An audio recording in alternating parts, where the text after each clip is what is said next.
नमस्कार आदाब दोस्तों, चलिए आज 22 मई शाम देश की ताजा बड़ी खबरें आपके लिए लेकर हाजिर है। चलिए दोस्तों, सबसे पहले डालते हैं सिर के ऊपर। कैबिनेट मंत्री एमबी पाटिल ने किया बड़ा ऐलान, कर्नाटक में पिछली बीजेपी सरकार के सभी घोटालों की होगी जांच, भाजपा नेताओं की बड़ी मुश्किलें। कर्नाटक के बाद मध्य प्रदेश से मोदी और अमित शाह को लगा बड़ा झटका, बीजेपी के 300 नेता कांग्रेस पार्टी में हुए शामिल। पहलवानों के समर्थन में हरियाणा में सर्वखाप महापंचायत, 23 मई को कैंडल मार्च, 28 को नए संसद में महिला महापंचायत का ऐलान, मोदी सरकार की बड़ी मुश्किलें। सपा नेता स्वामी प्रसाद मौर्य ने योगी पर बोला बड़ा हमला, कहा यहां साधु के भेष में आतंकवादी। मुसलमानों के विरोध में उतरी एक बार फिर से योगी सरकार, यूपी के मथुरा में 150 साल पुरानी मजार पर भाजपा ने चलवाया बिल्डोजर, मुसलमानों में भारी गुस्सा।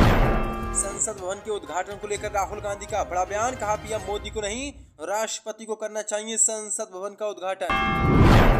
जम्मू कश्मीर की पूर्व मुख्यमंत्री महबूबा मुफ्ती का बड़ा ऐलान, कहा जम्मू कश्मीर में जब तक 370 नहीं होगी बहाल तब तक नहीं लड़ूंगी विधानसभा चुनाव। राज्यपाल सत्यपाल मलिक का मोदी सरकार पर बड़ा हमला, कहा ना कोर्ट ना फौज और ना कोई सिस्टम रहेगा अगर देश की जनता ने मोदी सरकार के खिलाफ नहीं किया वोट। तो दोस्तों, सभी खबरों को एक एक कर विस्तार से आपको बताने वाले वीडियो को दिल से लाइक कर चैनल को सब्सक्राइब शुरू कर लें। इसी के साथ पहली बड़ी खबर के सामने कांग्रेस पार्टी का बड़ा ऐलान, कर्नाटक में पिछली बीजेपी सरकार के सभी घोटालों की होगी जांच, भाजपा नेताओं की बड़ी मुश्किलें। दरअसल आपको बता दें, कर्नाटक में बीजेपी के पूर्व मुख्यमंत्री रहे येदियुरप्पा से लेकर मुंबई तक बीजेपी नेताओं की मुश्किलें बढ़ने वाली हैं। दरअसल आपको बता दें, कर्नाटक की कांग्रेस सरकार के कैबिनेट मंत्री एमबी पाटिल ने आज बड़ा ऐलान कर दिया है। उन्होंने कहा कि राज्य में पिछली बीजेपी सरकार के कार्यकाल के दौरान किए गए सभी घोटालों की कांग्रेस सरकार द्वारा जांच कराई जाएगी। कैबिनेट मंत्री एमबी पाटिल ने कहा कि कांग्रेस सरकार पीएसआई भर्ती घोटाला, 40% कमीशन घोटाला और अन्य सभी धोखाधड़ी की जांच कराएगी जो बीजेपी सरकार के दौरान हुई थी।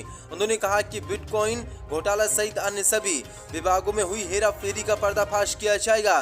उन्होंने कहा कि अधिकारियों की सूची तैयार है और विधानसभा में शपथ लेने के बाद उनका तबादला कर दिया जाएगा और कर्नाटक में जांच शुरू हो जाएगी। इसके बाद भाजपा नेताओं की मुश्किलें बढ़ गई। येदियुरप्पा समेत बीजेपी के पूर्व मुख्यमंत्री रहे मुंबई तक को जेल जाना पड़ सकता है, जो बड़ी अपडेट है। इसी के साथ बड़ी खबर कैलकुलेशन, कर्नाटक के बाद मध्य प्रदेश से भाजपा को तगड़ा झटका, बीजेपी के 300 नेता कांग्रेस पार्टी में हुए शामिल। दरअसल आपको बता दें, कर्नाटक में विधानसभा चुनाव हारने के बाद अब मध्य प्रदेश से आज मोदी और अमित शाह को बड़ा झटका लगा है। दरअसल आपको बता दें, मध्य प्रदेश में कुछ ही महीने बाद विधानसभा चुनाव होने हैं, लेकिन इससे पहले ही मोदी और अमित शाह की मुश्किलें बढ़ गई हैं।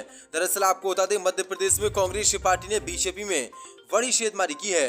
दरअसल आपको बता दें, बीजेपी के कृषि मंत्री कमल पटेल के क्षेत्र हरदा से बीजेपी के 300 से ज्यादा कार्यकर्ता आज कांग्रेस पार्टी में शामिल हो गए हैं। दरअसल आपको बता दें, कांग्रेस पार्टी की ओबीसी वर्ग की बैठक हुई, जिसमें ये कार्यकर्ता पीसीसी चीफ और मध्य प्रदेश के पूर्व सीएम कमलनाथ की मौजूदगी में कांग्रेस पार्टी में शामिल हुए, जो उससे बड़ा झटका बीजेपी को लगाया। 300 से ज्यादा कार्यकर्ता कांग्रेस पार्टी में मध्य प्रदेश विधानसभा चुनाव से पहले आज शामिल हो गए। इसी के साथ बड़ी खबर स्वामी प्रसाद मौर्य का योगी पर बड़ा हमला, कहा यहां साधु के भेष में आतंकवादी। दरअसल आपको बता दें, समाजवादी पार्टी के राष्ट्रीय महासचिव स्वामी प्रसाद मौर्य ने एक बार फिर से योगी सरकार पर बड़ा हमला बोला है। हिंदू राष्ट्र की बात करने वाले लोगों पर बोलते हुए स्वामी प्रसाद मौर्य ने कहा कि आतंकवादी के भेष में कुछ साधु संत मेरी हत्या की बात करते थे, लेकिन योगी सरकार ने मेरी सुरक्षा को लेकर कोई ध्यान नहीं दिया। सरकार हाथ पर हाथ धरे बैठी रही और कानून की दुहाई की बात करती रही।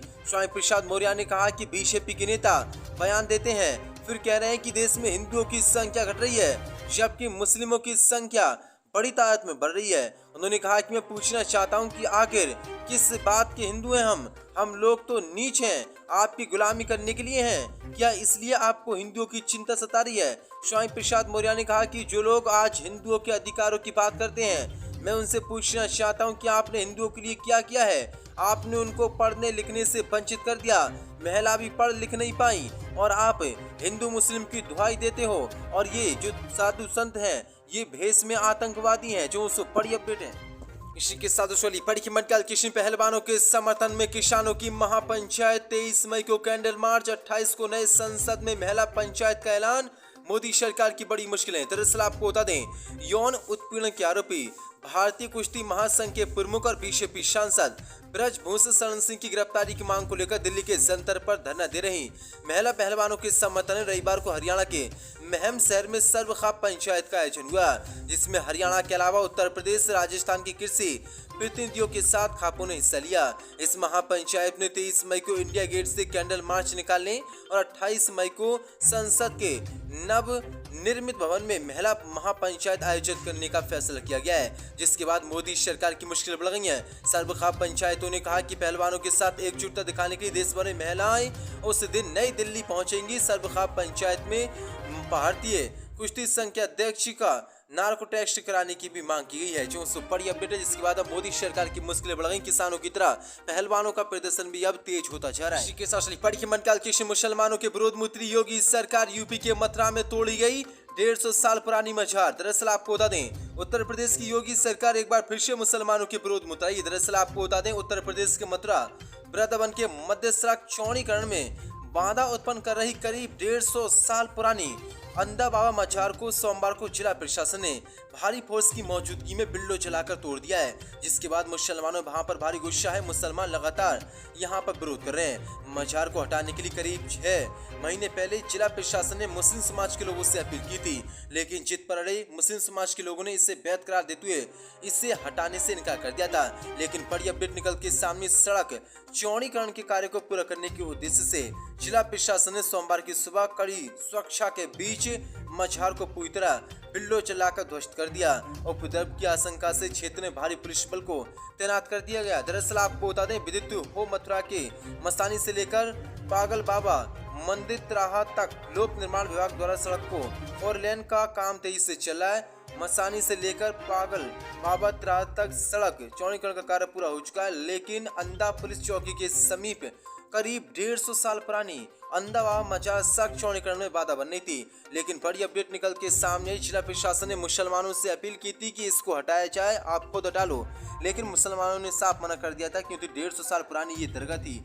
लेकिन आज पुलिस की मौजूदगी में मुसलमानों को कहीं पर आने भी नहीं दिया और दिन दहाड़े इस दरगाह को तोड़ दिया, जिसके बाद मुसलमानों में भारी गुस्सा है। इसी के साथ पढ़ी मंडल किशन जम्मू कश्मीर की पूर्व सीएम महबूबा मुफ्ती का बड़ा ऐलान। बोली, जम्मू कश्मीर में अनुच्छेद 370 बहाल होने तक नहीं लड़ूंगी विधानसभा चुनाव। दरअसल आपको बता दें, जम्मू कश्मीर के पूर्व मुख्यमंत्री महबूबा मुफ्ती ने आज बड़ा बयान दिया है। उन्होंने कहा कि वह तब तक विधानसभा चुनाव नहीं लड़ेंगी जब तक जम्मू कश्मीर में अनुच्छेद 370 बहाल नहीं किया जाता।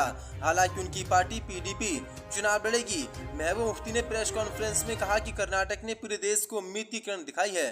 प्रधानमंत्री मोदी, भाजपा का हर नेता कर्नाटक चुनाव में धर्म का सहारा ले रहा था, लेकिन फिर भी लोगों ने उन्हें सत्ता से बाहर का रास्ता दिखा दिया। उन्होंने कहा कि कांग्रेस नेता राहुल गांधी की भारत जोड़ो यात्रा ने कर्नाटक विधानसभा चुनाव की नींव रखी। मुफ्ती ने कहा कि पिछले 5 सालों से नफरत तथा सांप्रदायिक राजनीति का प्रकोप रहा है। यहाँ भी कर्नाटक में बंटवारे की बांटने की राजनीति की गई। अब सिद्धरामैया और डीके शिव कुमार इन घावों पर मरहम लगाएंगे। लेकिन उन्होंने कहा कि जम्मू कश्मीर को जब तक विशेष राज्य का दर्जा नहीं दिया गया, जब तक वह विधानसभा चुनाव जम्मू कश्मीर में नहीं लड़ेंगी। हालांकि उनकी पार्टी चुनाव लड़ेगी। उन्होंने कहा कि भारतीय संविधान के अनुच्छेद 370 को नष्ट करके राज्य को बांट दिया गया और उसे अक्षम बना दिया गया। कर्नाटक के लोगों ने हाल ही में संपन्न राज्य विधानसभा चुनाव में फांसीवाद, सांप्रदायिक और विभाजनकारी भाजपा को हराकर पूरे देश को उम्मीद की किरण दिखाई है। इसलिए हम कर्नाटक की जनता को बधाई देते हैं। लेकिन मैं आज ऐलान करती हूँ, जब तक जम्मू कश्मीर में धारा 370 को बहाल नहीं किया जाता है, तब तक मैं विधानसभा चुनाव नहीं लड़ूंगी। हालांकि उनकी पार्टी पीडीपी चुनाव लड़ेगी। मंडल किशन नए संसद भवन को लेकर राहुल गांधी का बड़ा बयान। कहा, पीएम मोदी को नहीं, राष्ट्रपति को करना चाहिए नई संसद भवन का उद्घाटन। दरअसल आपको बता दें, विनायक दामोदर सावरकर की जयंती के मौके पर देश को नया संसद भवन मिलने जा रहा है। संसद भवन का निर्माण पूरा होने के बाद लोकसभा अध्यक्ष ओम बिरला ने पीएम मोदी से मिलकर उनसे उद्घाटन का आग्रह किया था। प्रधानमंत्री मोदी इस भवन का 28 मई को उद्घाटन करने वाले हैं, लेकिन कांग्रेस के पूर्व अध्यक्ष राहुल गांधी ने उद्घाटन को लेकर सवाल खड़े कर दिए हैं। राहुल गांधी का कहना है कि नए संसद भवन का उद्घाटन राष्ट्रपति जी को करना चाहिए, न कि प्रधानमंत्री मोदी को। दरअसल आपको बता दें, विपक्ष ने मोदी सरकार पर निशाना साधा है। कांग्रेस ने इसे राष्ट्र निर्माताओं का अपमान करार दिया है। कुछ विपक्षी नेताओं ने सवाल खड़ा किया है कि प्रधानमंत्री मोदी संसद के नए भवन का उद्घाटन क्यों करेंगे, जबकि वह विधायकी के नहीं बल्कि कार्यपालिका के प्रमुख हैं। इसलिए राष्ट्रपति को नए संसद भवन का उद्घाटन करना चाहिए, बल्कि प्रधानमंत्री मोदी को नहीं। जी दोस्तों, बड़ी अपडेट अब देखते हैं। प्रधानमंत्री मोदी 28 मई को उद्घाटन करते हैं। राष्ट्रपति परीक्षा मंडल कृष्ण सत्यपाल मलिक का मोदी पर जोरदार हमला, कहा ना कोर्ट ना फौज ना कोई सिस्टम रहेगा अगर देश की जनता ने मोदी सरकार के खिलाफ नहीं किया वोट। दरअसल आपको बता दें, जम्मू कश्मीर के राज्यपाल रहे सत्यपाल मलिक ने एक बार फिर से प्रधानमंत्री मोदी पर हमला बोला है। उन्होंने कहा कि अगर अगले चुनाव तक जनता ने इनके खिलाफ मतदान नहीं किया तो ये आपको मतदान करने लायक नहीं छोड़ेंगे। ये कह देंगे कि जब हम ही चुनाव जीतते हैं तो चुनाव कराने की क्या जरूरत है। ना कोर्ट रहेंगे, ना फोर्स रहेगी, ना फौजी होगी और ना ही कोई ऐसा सिस्टम रहेगा जिससे इन पर कंट्रोल किया जा सके।